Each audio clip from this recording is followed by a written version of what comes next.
কিছুদিন আগে আমরা ডেঙ্গুর ব্যাপারে যে জাতীয় কমিটির মিটিং করেছিলাম, সেখানে আমরা বিভিন্ন তৎপরতার ব্যাপারে সতর্কতা অবলম্বন করার ব্যাপারে বিভিন্ন দীর্ঘমেয়াদী আলাপ করেছিলাম।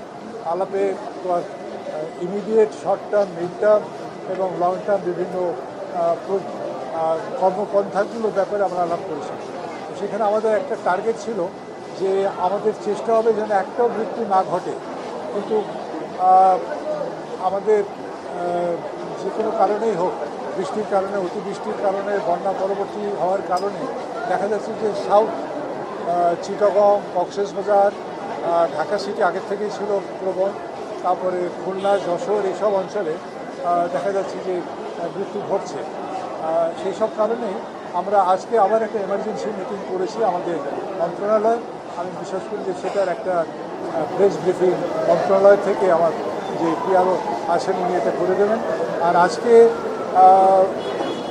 যখন এটাদের কথা আমি শুনলাম, ভাবলাম যে দেখে আসি যে এখানে হসপিটালে তাদের পোস্ট ডেঙ্গু যে ট্রিটমেন্ট সেটা কেমন চলছে, তাদের তৎপরতা কীরকম, তাদের প্রস্তুতি কীরকম, এবং পেশেন্টদের সঙ্গেও আমি আলাপ করেছি।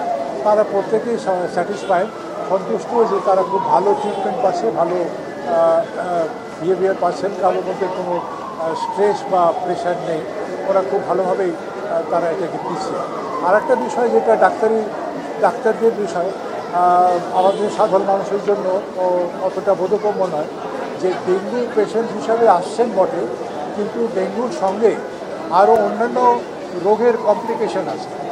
একজনের কথা বলি যে ডেঙ্গু, টাইফয়েড, আবার কিডনি, তো সেখানে দেখা যায় যে তিনটে রোগেরই প্রকোপ একসঙ্গে হওয়াতে ডেঙ্গুটাকে প্রশমিত করার ব্যাপারে একটু হয়তো স্লো প্রবেশ হচ্ছে।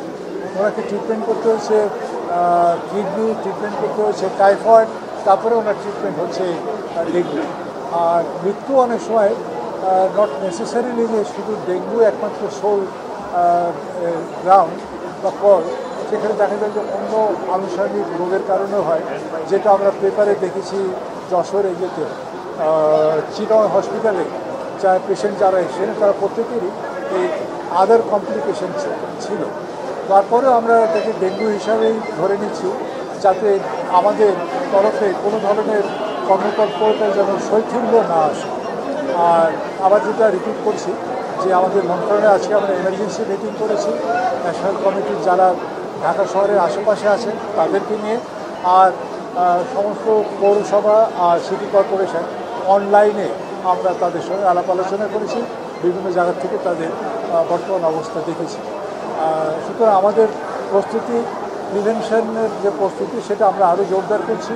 বিভিন্ন মেডিসিন, ফগিং, তারপরে আপনার মেডিসিন দেওয়ার ব্যাপারে।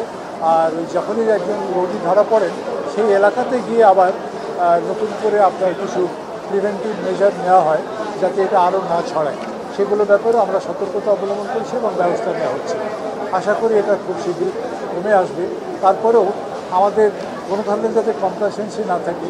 আর আমি আপনাদেরকে ধন্যবাদ দিতে চাই, সংবাদ মাধ্যমকে, যে প্রত্যেক দিনই আমরা যে সংবাদপত্রগুলো পাই সেখান থেকে কিন্তু আমি এই তথ্যটা পেলাম যে গত 5 দিনের মধ্যে গতকালকে 5 জন মারা গেছে। তখনই আমি অত্যন্ত উদ্বিগ্ন হই এবং আমার সেক্রেটারি সাহেবকে বলি যে আজকে আপনি বিকেলের দিকে একটা মিটিং ডাকেন, এমার্জেন্সি মিটিং, শর্ট নোটিশে, এবং সেখানে খুব ফ্রুটফুল আলোচনা হয়েছে। প্লাস আলোচনার চেয়ে বেশি আমি জোর দিয়েছি অ্যাকশন প্ল্যানের উপর, যে আমরা কথা কম, সরাসরি কাজে নেমে পড়ি। তো কালকে সকাল থেকেই আমরা এই প্রিভেন্টিভ মেজারগুলো আমরা হয়তো আশা করি দেখতে পাবো। আর ইকুইপমেন্টের অসুবিধা নেই, ইয়েরও অসুবিধা নেই, আপনার যে মেডিসিন যেগুলো লাগে সেগুলো অসুবিধা নেই। আরও আমি অনুরোধ করেছি যে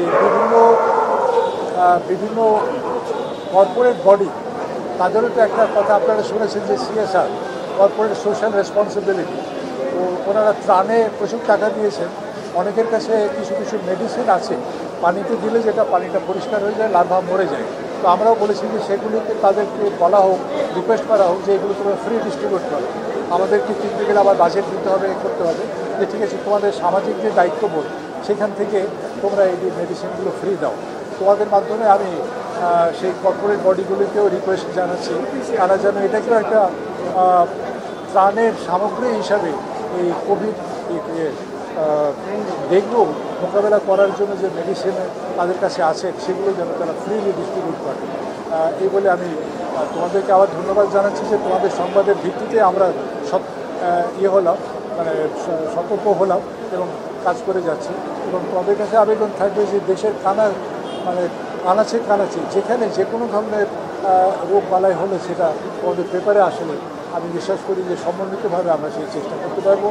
আর আশা করি তোমরা সকলেই আমাদের প্রধান উপদেষ্টার আজকে যে বক্তব্য টেলিভিশনে সেটা শুনেছে।